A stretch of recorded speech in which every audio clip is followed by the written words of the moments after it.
Sura's art அகாடமியின் 3ஆம் ஆண்டு மாணவர்கள் ஓவிய கண்காட்சி மாணவர்களுக்கு அரியாங்குப்பம் தொகுதி சட்டமன்ற உறுப்பினர் ஐயப்பன் அவர்கள் மாணவர்களை பாராட்டி வாழ்த்தி சான்றிதழ் மற்றும் நினைவு பரிசு வழங்கினார். புதுவை மாநிலம் அரியாங்குப்பம் உப்புக்கார வீதியில் இயங்கி வரும் சுராஸ் ஆர்ட் அகாடமி சார்பில் மாணவர்களுக்கு ஓவிய பயிற்சி வழங்கப்பட்டு வருகிறது. இங்கு பயிலும் மாணவர்கள் செந்தமிழ்ச்செல்வி, ஸ்வேதா, ஜோஸ் ஆண்டனி, லோகேஷ் முகுந்தன், ஷாஷினி, லிபிகா, ஆதியன், இனியா, ஜுயுவிதா, கோவர்ஷனி, யுத்திகா பிரிட்ஜின் ஆதித்யராஜ் உள்ளிட்ட 14 மாணவர்கள் சேர்ந்து ஓவிய படைப்புகளை வைத்து ஓவிய கண்காட்சியை நடத்தி வருகின்றனர். இந்த கண்காட்சி புதுச்சேரி அரியாங்குப்பம் சோழபுரம் காளி கோயில் எதிரில் அசோகராஜ் அன்னம் கலையரங்கத்தில் ஜூலை 15ஆம் தேதி ஆரம்பிக்கப்பட்டு 19 தேதி வரை ஓவியங்கள் காட்சிக்கு வைக்கப்பட்டது. இந்த ஓவிய கண்காட்சியில் கலந்து கொண்ட மாணவர்களுக்கு பாராட்டு விதமாக அவர்களுக்கு சான்றிதழ் வழங்குதல் மற்றும் பாராட்டு விழா 19ஆம் தேதி நடைபெற்றது. சுராஸ் ஆர்ட் அகாடமி தலைவர் ஆசிரியர் உலக சாதனையாளர் சுந்தரராசு அவர்கள் விழாவுக்கு வருகை புரிந்த அனைவரையும் வரவேற்பு உரை ஆற்றினார். அரிக்கன் மேடு ஆர்ட் அகாடமி செயலாளர் சுகுமாரன் அவர்கள் நோக்க உரை ஆற்றினார். அரியாங்குப்பம் விவசாய கூட்டுறவு கடன் சங்கத்தின் முன்னாள் தலைவர் அசோக் ராஜா, அரியாங்குப்பம் பாஜக தொகுதி தலைவர் வசந்த ராஜா, மத நல்லிணக்க ஒருமைப்பாட்டு இளைஞர் அணி தலைவர் தேசிய விருத்தாளர் ஆதவன், மயூரி நாட்டிய ஆலயா நிறுவனர் முருகன், மருத்துவர் அறிவு கடல் கண்காட்சியில் கலந்து கொண்ட அனைத்து மாணவர்களும் சால்வை அணிவித்து வாழ்த்தி பேசினார்கள். விழாவின் சிறப்பு விருந்தினர் அரியாங்குப்பம் சட்டமன்ற உறுப்பினர் ஐயப்பன் அவர்கள், முன்னாள் கலை பண்படுத்துறை இயக்குனர் கலியபெருமாள், அரியங்குப்பம் தந்தை பெரியார் அரசு மேல்நிலைப் பள்ளி முன்னாள் துணை முதல்வர் நாகப்பன் சிறப்புரையாற்றி மாணவர்களுக்கு சான்றிதழ் மற்றும் பரிசு பொருட்களை வழங்கி பாராட்டினார். மேலும் தொழிலதிபர் ராதாகிருஷ்ணன், மதிமுக அரியாங்குப்பம் தலைவர் சடகோபன், சமூக சேவகர் செல்வராசு, பழனியப்பன் உள்ளிட்ட ஏராளமான ஊர் பொதுமக்கள், சுற்றுலா பயணிகள், பெற்றோர்கள், ஓவிய கலைஞர்கள் அனைவரும் கலந்து கொண்டு விழாவினை சிறப்பித்தார்கள். அரியாங்குப்பம் கிராமப்புற பகுதியில் முதலாக இந்த கலைக்கூடம் ஆரம்பிக்கப்பட்டு முதல் கண்காட்சி பார்வைக்கு வைக்கப்பட்டது. முதல் முறையாக சிறுவர்களுக்கு 5 வயது முதல் 15 வயதுடைய மாணவர்கள் இயற்கை காட்சிகள், சுற்றுச்சூழல் சம்பந்தப்பட்ட படங்கள், விழிப்புணர் விலங்குகள், பறவைகள், மலர்கள் மற்றும் தெய்வ வழிபாடு, கட்சித் தலைவர்கள், சுதந்திர போராட்ட வீரர்கள் போன்ற 12 வகையான படங்கள், சுமார் 300க்கும் மேற்பட்ட படங்கள் வரைந்துள்ளனர். அவை வரைவதற்கு நீர் வண்ணம், மெழுகு வண்ணம், எண்ணெய் வண்ணம், பென்சில் ஓவியம், பேனா ஓவியம், கண்ணாடி ஓவியம் மற்றும் பல்வேறு வகையான வண்ணங்களை கொண்டு ஓவியங்களை தீட்டியுள்ளனர். இந்த சுராஸ் ஆர்ட் அகாடமி மாணவர்கள் நடத்தி வரும் ஓவிய கண்காட்சியில் பார்வைக்கு வைக்கப்பட்டுள்ள படங்கள் விற்பனை செய்யப்பட்டு வருகின்றன. வெளிநாட்டவரும் பல்வேறு மாநிலத்தை சேர்ந்தவரும் வாங்கி சென்றுள்ளனர். விழாவுக்கு வருகை புரிந்த அனைவருக்கும் ஜெயலட்சுமி சுந்தராசு நன்றி உரை கூறினார். விழாவுக்கான ஏற்பாடுகளை பழனியப்பன் மற்றும் செந்தமிழ்செல்வி, ரூபதர்ஷன் சிறப்புடன் செய்திருந்தனர்.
தலைமை பொறுப்பேற்று அதை வழிநடத்தி சிறப்பு செய்து கொண்டிருக்கும் அனைத்து ஆதரவு இவங்க எல்லாமே பார்த்தீங்கன்னாக்கா ஒரு சான்றோர்கள் ஆண்டோர்கள் அனைத்து துறையிலும் ஒவ்வொரு துறையிலும் தலை சிறந்தவர்கள் வழிநடத்தி சென்றிருக்க இந்த சிறப்பான இந்த நிகழ்ச்சிக்கு வருகை கொடுத்திருக்கும் அனைவருக்கும் என்னுடைய அன்பு வணக்கத்தை தெரிவித்துக் கொள்கிறேன். நான் சிறு வயதில் பள்ளிக்கூடத்தில் படிக்கல எனக்கு ஒரு தலைப்பு கொடுத்தாங்க. தலைப்பு என்னன்னு பார்த்தீங்கன்னா மாமல்லபுரத்தினுடைய சிறப்புகளை நாளைக்கு நீங்கள் வகுப்பில் சொல்லணும். நீங்கள் என்னென்ன தோன்ற சிறப்பு என்ன பண்ணுறீங்க நாளைக்கு வகுப்பு வரையில் வரலாற்று வகுப்பு வரும்போது நீங்கள் சொல்லணும்னு சொல்லியிருக்காங்க. என்ன பண்ண நான் இரவு முழுக்க அதனுடைய சிறப்புகளை நான் படித்தேன். முழுந்து படித்தேன், முடி போட்டு படித்தேன், எல்லாம் படிச்சு வச்சுட்டு காலையில் உட்காரணும். எனக்கு 2வது ரோவில் நான் உட்காந்துருப்பேன். எனக்கு முன்னாடி ஒரு 4 மாணவர்கள், என் பக்கத்தில் ஒரு 3 மாணவர்கள். அப்போனா இந்த மூலம் 8வது. அப்போ என்ன பண்ணால் முதல் ஒரு மாணவராக என்ன பண்ணுறாங்க, அவங்க இரவு தலைப்பு என்ன பண்ணாங்க சொல்லி வந்துட்டாங்க. 8வது அவங்க ஏற்கனவே 7 பேர் சொல்லிட்டாங்க. நான் இரவு முழுக்க படிச்சதெல்லாம் என்ன பண்ண ஏற்கனவே சொல்லிட்டாங்க. நான் மணி ஏது கேட்கலாமா நிற்கிறேன். இல்லை எதை சொல்கிறேன் என்ன சொல்லிட்டாங்க. நான் படிச்சதுக்குலாம் ராத்திரி படிச்சதெல்லாம் முன்னாடி வந்தாலும் பேசிட்டாங்க சொல்லிட்டாங்க. அப்புறம் உடனே என்ன பண்ணுறது, சரி நீ போய் வெளியில் முட்டி போட்டுருந்தாங்க. அப்போ இரவு முழுக்க நான் முட்டி போட்டு படிச்சது என்ன ஆயிடுச்சு. எனக்கு முன்னாடியே அது மாதிரி இங்கே இருந்த சான்றோர்கள் பார்த்தீங்கன்னா எல்லாரும் ஒரு ஒரு தளத்தில் சிறப்பான சேவைக்கு வரவங்க, பல தலைமுறைகளை உருவாக்கி வரவங்க, இளைய தலைமுறைகளையும் குழந்தைகளையும் ஒழுக்கங்களை கற்றுக் கொடுக்குற ஒரு துறையை சார்ந்தவர்கள் மத்தியில் எனக்கு பேச வாய்ப்பளித்ததுக்கு மிக மிக நன்றி கூற கடமைப்பட்டிருக்கிறேன். இந்த ஓவியம் பார்த்தீங்கன்னாக்கா அடிப்படையில் மனிதனுடைய வாழ்வியல்.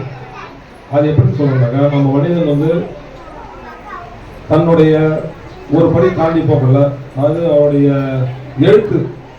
எழுத்தையோ இன்னொருத்தர் நம்ம சக மனிதனுடைய சொல்றதுக்கோ பயன்படுத்துகிற வார்த்தை எதுன்னு பார்த்தீங்கன்னாக்கா இதான் ஒரு கோடோ, இதான் ஒரு குறி. அந்த ஒரு குறியிலிருந்து தான் ஆரம்பிச்சு பார்க்கலாம். ஏதாவது ஒரு குறியிலிருந்து ஆரம்பிப்போம். 1 2 3 போடுவோம், ஒரு குறி சொல்லுவோம். அப்போ நம்ம மொழி இல்லாதப்போ நம்ம குறி தான் என்ன பண்ணுச்சு, மொழியாக இருந்தது. அதான் அடையாளமாக இருந்தது. அதுதான் நம்முடைய ஒருவருடைய தகவல் தொடர்பாக இருந்தது. அதான் அவருடைய வாழ்வியல் முறையாக இருந்தது. அந்த வாழ்வியலுடைய முறை தான் ஓவியம். ஆக பார்த்தீங்கன்னாக்கா நம்முடைய கலையிலேயே சிறந்த கலை ஓவியக்கலை. ஏன்னா இது நம்முடைய வாழ்வியலோட ஒட்டங்கள்.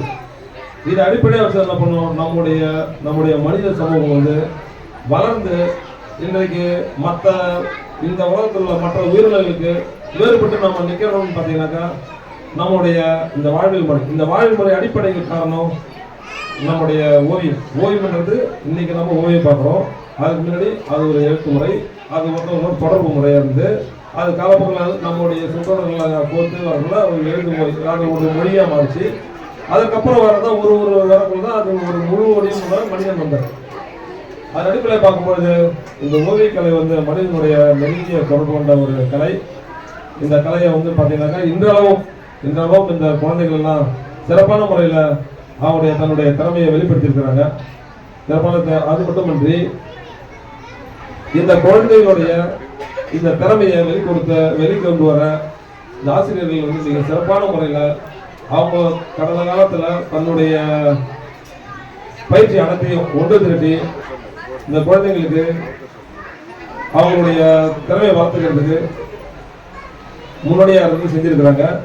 என்னுடைய நன்றியை தெரிவித்துக் கொள்கிறேன். மற்றும் இப்போ நம்ம அறிக்கைப்பேட்டை பற்றி சொன்னாங்க. அதாவது நம்முடைய இந்தியா பார்த்தீங்கன்னா இந்தியா மிக சிறந்த ஒரு கலாச்சாரம் மிகுந்த நாடு. இந்தியா பார்த்தீங்கன்னாக்கா சிறந்த கலாச்சாரம் பண்பாடு மிகுந்த நாடு. அதை பல ஆண்டு காலமாக பல போர்கள் படையெடுப்பு மூலியமாக வரும்பொழுது நம்முடைய கலாச்சாரம் இந்தியா முழுக்க ஒரு கலாச்சாரத்தை ஒரு படையின் பொழுதும் அழிச்சு அது கடந்த நம்முடைய வரலாறுகள் அழிக்கப்பட்டது. அதே போல இன்னைக்கு பார்த்தீங்கன்னாக்கா தமிழ்நாட்டினுடைய வரலாறு எந்த விதத்தில் நாம தோன்றின்னு நினைச்சாலும் இன்னைக்கு மத்திய அரசாங்கமோ அதாவது இன்றைக்கு ஆளக்கூடிய இதுதான் என்னுடைய கலாச்சாரம், இதுதான் இந்தியாவுடைய கலாச்சாரம், இதுதான் இந்தியாவுடைய வழித்தோடல் அப்படின்னு நினைக்கிறவங்க என்ன பண்றாங்கன்னா நம்முடைய தமிழ்நாட்டினுடைய வாழ்வியல் முறையும் நம்முடைய கலாச்சாரத்தையும் அது பொதுவெளியிலையும் அதோட இந்த உலகத்துக்கு தெரியப்படுத்த போடாத புரிய இருக்கிறாங்க. அதனுடைய விளைவு தான் கீழடி. கீழடியில் பார்த்தீங்கன்னா இன்ன வரைக்கும் என்ன இருந்ததில்லை, அங்கே நாகரிகங்களுடைய பல பல அடுக்குகள் என்ன பண்ண கீழடியில் கண்டுபிடிச்சிருக்காங்க. ஆனால் என்ன பண்ண முடியல, இன்னைக்கும் மத்திய அரசாங்கம் அவங்களுக்கு உரிய அங்கீகாரம் கொடுத்து அவங்கள அந்த கீழடியை ஒரு அங்கீகாரப்படுத்துறதுக்கு உண்டான விரும்பாதல் தான் இருக்குது. அதே போல தான் நம்ம அறிக்கைமேடு கிட்டத்தட்ட இது ஒரு 4 முறை அகழாய்வு பண்ணியிருக்காங்க. அகழாய்வு எல்லாமே என்ன பண்ணினா ஏற்றாளர் தான் இருக்குது. இன்றைக்கு பார்த்தீங்கன்னாக்கா அந்த அகழாய்வும் நம்முடைய அறிக்கைமேடை பற்றின வரலாற்று நூல்களையும் வரலாற்று பாடங்களையும் இங்கே இருக்கிற ஆசிரியர்களும் முதல்ல அதை யாரும் பேசுறது இன்னைக்கு மாணவர்களுக்கு தெரியாது. மாணவர்கள் மட்டும் இல்லாமல் இங்கே இருக்கிற இளைஞர்களுக்கும் தெரியாது, அது இங்கே இருக்கிற மகளிருக்கும் தெரியாது. ஏன்னா அதை பற்றின படிப்பு இல்லை. அப்படி நம்ம ஊரில் அறிக்கைமேடுன்னு ஒரு பண்பட்ட சமூகம் இங்கே வாழ்ந்துருக்குது, நம்முடைய வழித்தோன்றல் இங்கே தான் வாழ்ந்துருக்கிறாங்க அப்படின்றதுக்கு உண்டான ஒரு தெளிவோ ஒரு படிப்போ அதனுடைய ஒரு அரங்கமோ நம்மகிட்ட இல்லை. அதை முதல்ல நம்ம கொண்டு நம்முடைய மக்கள் மத்தியில் நம்ம ஊரில் எப்படி இருக்குது, நம்ம ஊர் நம்முடைய பண்டைய காலத்தில் நம்ம எப்படி வாழ்ந்தோன்றது இங்கே இருக்கிற அடையாளம் இருக்குது, அதனுடைய சொச்ச மிச்சம் லட்சங்கள் இருக்குது, போய் பார்ப்போம். உடனே அதோட தகவலை சேகரிப்போம்னு சொல்லிட்டு எல்லாரும் இன்னைக்கு கூகுள் இருக்குது, எல்லாமே இருக்குது, எல்லாத்துலேயும் நீங்கள் பார்க்கலாம். தேர்ந்தெடுத்து நீங்கள் பார்த்தீங்கன்னா நீங்கள் ஒருத்தவங்க பார்க்க படிக்க ஒருத்தவங்களை அதை நீங்கள் ஷேர் பண்ணாங்கன்னாக்கா அதை பற்றின ஒரு செய்தி எல்லாருக்கும் வெளிப்படையாக போக ஆரம்பிக்கும். செய்தி ஒரு எதுவும் பார்த்தீங்கன்னாக்கா இங்கே ஒரு அறையில் 10 பேர் பேசுறதுக்கும், வெளியில் ஒரு 100 பேர் பேசுறதுக்கும், ரோட்டில் ஒரு 1000 பேர் பேசுறதுக்கும், இன்னொரு இடத்துல ஒரு 10,000 பேர் பேசுறதுக்கும் வித்தியாசம் இருக்கும். அப்போ 10 பேர் பேசும்போது கேட்கறது எத்தனை பேர், 10,000 பேர் ஒரு இடத்துல பேசும்போது எப்படி கேட்கும். அப்போ பொதுவெளியில் போக எல்லாருடைய பார்வையிலும் பறிக்க வேண்டியது எல்லாமே இவ்வளவு பேசுறாங்க, எல்லாமே வாட்ஸ்அப்பில் போகிறாங்க, எல்லாமே ட்ரெண்டாவது என்னன்னு பார்க்கல, பறிக்க வேண்டியது என்ன அப்படின்னு பார்க்கலாம். அரசாங்கனுடைய பார்வை திரும்புவோம். அப்போ அதுக்காக சேர்ந்து நினைப்பாங்க. நான் கேள்விப்பட்ட வகையில் பார்த்தீங்கன்னா இன்னைக்கு பாண்டிச்சேரி யூனிவர்சிட்டியில் அவர் முனைவர் பேர் சரியா தெரியல,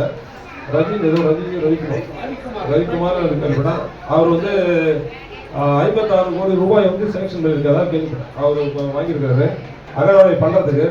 அதை சில காரணங்களாக பரிசீலிச்சுதான் கேள்விப்பட்டிருக்கேன். அதை நான் இந்த வருங்காலங்களில் தொடர்ச்சியாக மீண்டும் அதை அகழாய்வு பண்ணி நம்முடைய கடந்த கால பண்டைய வாழ்வியல் முறையில் தெரிஞ்சு மக்கள் மத்தியில் நம்ம கொண்டு சேர்க்கறதுக்கு உண்டான என்னால் முயற்சிகளை கண்டிப்பாக எடுப்பேன் அப்படின்னு இந்த நேரத்தில் தெரிவித்துக் கொள்ளுறேன். மேலும் நம்ம எல்லாரும் சொல்ற மாதிரி நான் ஒரு சட்ட உறுப்பினராக நான் அதை செய்ய எதுவும் கிடையாது. நானும் எல்லாரும் சாதாரண ஒரு மாணவன் தான். இங்கே பல புறவர்கள் இருக்காங்க, முனைவர்கள் இருக்காங்க. ஆனால் நான் என்னுடைய வாழ்க்கை முழுமையும் மாணவராகவே தொடரணும்னு சொல்லி விரும்புகிறேன். அதனால இந்த மாணவருக்கு நீங்கள் உங்களான கல்வி அறிவியும் பொது அறிவியும் சமூக அறிவியும் என்னை வழிகாட்டியை நீங்கள் உருவாக்குறதுக்கு, மற்றவங்களை வெளியேற்றத்துக்கு என்னை உருவாக்குறதுக்கு நீங்கள் முயன்ற அளவு எனக்கு ஒத்துழைப்பு கொடுத்து என்னுடைய இந்த சமூக பணி மேலும் தொடர எனக்கு வழிவகை செய்யுமாறு கேட்டுக்கொள்கிறேன். மேலும் இந்த சிறப்பான இந்த கூட்ட அரங்கு சிறப்பாக இருந்தது. இதில் இருக்கிற ஓவியங்கள்லாம் பார்க்கும்பொழுது எனக்கு ரொம்ப ஆச்சரியமாக இருக்குது. ஏன்னா இதை நான் மீண்டும் ஒரு முறை இந்த ஓவியத்தை பார்க்கறதே நான் எனக்கு உண்டான இது கொண்ட பரிசுகள் வாங்கிட்டு போகிறேன். அது பரிசு தான். இது எல்லாமே நான் பணம் கொடுத்து வாங்கினாலும் இது எனக்கு உண்டான பரிசு தான். வீட்டில் நான் ஒரு பரிசை தான் வைப்பேன். அந்த வகையில் மிக சிறப்பான முறையில் இருக்குது. இந்த நிகழ்ச்சி ஏற்படுத்தி அனைவருக்கும் என்னுடைய மனமார்ந்த நன்றி தெரிவித்துக் கொள்கிறேன். நன்றி, வணக்கம்.